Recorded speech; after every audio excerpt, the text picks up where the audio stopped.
નમસ્કાર મિત્રો, આજે છે જય શ્રી ખોડિયાર માં જયંતી. તો મિત્રો, આજે અમે તમને આ વિડીયોમાં જણાવીશું શ્રી ખોડિયાર માંનું પ્રાગટ્ય સ્થાન અને ઇતિહાસ. નમસ્કાર મિત્રો, જય શ્રી ખોડિયાર માં સ્વાગત છે તમારું એક નવા વિડીયોમાં. મિત્રો, આ વિડીયો શરૂ કરતાં પહેલા મારી આપ સૌને વિનંતી છે કે આ વિડીયો અંત સુધી અવશ્ય સાંભળજો તથા વિડીયોને દરેક વ્યક્તિ સુધી જરૂરથી શેર કરજો અને વિડીયોને લાઇક કરી ચેનલને પણ સબસ્ક્રાઇબ કરી દેજો અને કોમેન્ટ બોક્સમાં સાચી શ્રદ્ધાથી જય શ્રી ખોડિયારમાં લખવાનું ભૂલતા નહીં. તો ચાલો મિત્રો વિડીયોને શરૂ કરીએ. ભાવનગર પંથક માંગ બોટાદ પાળિયાદ પાસે રોહિશાળા નામના નાનકડા ગામમાં આદ્યશક્તિ માં ખોડિયારનું પ્રાગટ્ય સ્થાનક છે.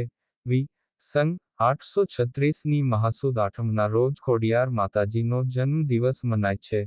રોહિશાળા નાનકડા ગામ માંગ પશુપાલક મામડીઓ ચારણ રહેતો હતો. ચારણની કઠોર તપસ્યાથી પ્રસન્ન થઈ મહાદેવે તેને 8 સંતાનો આપી તેનું વાંઝિયામણું દૂર કર્યું હતું. 7 બહેનો અને એક ભાઈએ અહિન્યા પારણામાં જન્મ લીધો હતો. સૌથી નાની બેન એ જોગમાયા ખોડિયાર છે. આજે પણ આ નાનકડા ગામમાં ખોડિયાર જયંતી ધામધૂમથી ઉજવાય છે. મામડિયાએ અખંડ ભક્તિથી મહાદેવનું તપ કર્યું અને અન્નજળનો ત્યાગ કર્યો અને 8 દિવસ પછી પ્રસન્ન થયેલા મહાદેવે વરદાન આપ્યું કે તે 8 દિવસ સુધી આકરું તપ કર્યું છે તો હું તને 8 સંતાનો આપું છું. 7 દીકરીઓ અને એક દીકરો. 7 દીકરીઓ છોકરીઓમાં સૌથી નાની દીકરી જોગમાયા મહાશક્તિનો અવતાર હશે. તે દુનિયાના દુઃખો મટાડશે. હે મામડિયા, તું ઘરે જા અને 8 પારણા બંધાવજે. મહાદેવની કૃપાથી આવડ, જોગડ, તોગડ, બીજબાઈ, હોલબાઈ, સાંસાઈ અને જાનબાઈ ખોડિયાર. 7 દીકરીઓ અને દીકરાનું નામ મેરખીયો ખોડિયાર માં પરચાધારી જોગમાયા તરીકે ઓળખાયા. નાનપણથી જ તેમણે અનેક દુઃખીઓના દુઃખો મટાડ્યા, અનેક પરચાઓ પૂર્યા. એકવાર ભાઈ મેરખિયાને સાપે દંશ દીધો હતો. માં ખોડિયારે જાણ્યું કે પાતાળમાંથી અમૃતકૂપો લાવી તેમાંનું અમૃત મેરખિયાને પીવડાવે તો સાપનું ઝેર ઉતરી જાય અને ભાઈ સાજો થઈ જાય.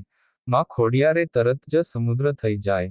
માં ખોડિયારે તરત જ સમુદ્ર માંગ ઝંપલાવ્યું.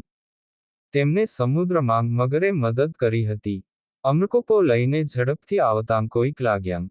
આ પથ્થર સાથે તેમનો પગ અથડાયો જેથી માતાજી લંગડાતા ચાલવા લાગ્યા. આ જોઈ બધી બહેનો કહેવા લાગી કે ખોડી આવી. ત્યારથી માતાજી ખોડિયાર માં કહેવાયા. ભાવનગરના રાજાએ માતાજીને પોતાના મહેલમાં લઈ જવા માટે ખૂબ વિનંતી કરી. રાજાના અતિ આગ્રહથી માતાજીએ આવવા પાડી પણ શરત કરી કે હું તારી સાથે તારા સ્થાને આવીશ તે સમયે તારે આગળ ચાલવાનું અને હું તારી પાછળ ચાલતી આવીશ. જ્યારે તું પાછળ ફરીને મને જોઈશ ત્યાંથી હું આગળ નહીં આવું. તે જગ્યાએ મારું સ્થાનક હશે. રાજાએ આ શરત માન્ય રાખી. રાજા આગળ અને માતાજી પાછળ ચાલી રહ્યા છે. સમય વહી જાય છે. માતાજીના ઝાંઝરનો અવાજ બંધ થતાં રાજાને શંકા ગઈ કે માતાજી મારી પાછળ આવતા નથી. એટલે રાજાએ પાછળ ફરીને જોયું. માતાજી ત્યાં ઊભા થઈ ગયા અને રાજાને કહ્યું કે રાજા, તે શરતનો ભંગ કર્યો છે. હવે હું અહીંથી આગળ નહીં આવું. આ મારું સ્થાનક છે. આ પવિત્ર અને અલૌકિક જગ્યા એ જ રાજપરા ધામ છે. મંદિરમાં આજે વિશાળ દરરોજ હજારો માઈ ભક્તો આવે છે. લાપસીનો પ્રસાદ ચઢાવી શ્રીફળ વધેરી માના આશીર્વાદ મેળવે છે. રાજપરા માં આજે પણ માં જોગમાયા ખોડિયાર સાક્ષાત દર્શન દેતા મૂર્તિ સ્વરૂપે બિરાજમાન છે. તાતણિયા ધરાવાળી, માટેલ ધરાવાળી અને ગળધરાવાળી માં આદ્યશક્તિ જોગમાયા ખોડિયાર કળિયુગમાં સાક્ષાત પરચાધારી માં છે. સૌની મનોકામના પૂરી કરનાર દયાળી માં છે. મિત્રો, વિડીયોને લાઇક શેર કરજો અને કોમેન્ટ બોક્સમાં સાચી શ્રદ્ધાથી જય શ્રી ખોડિયાર માં લખવાનું ભૂલતા નહીં, જેથી ખોડિયાર માની કૃપા આપણા સૌ પર નિરંતર બની રહે.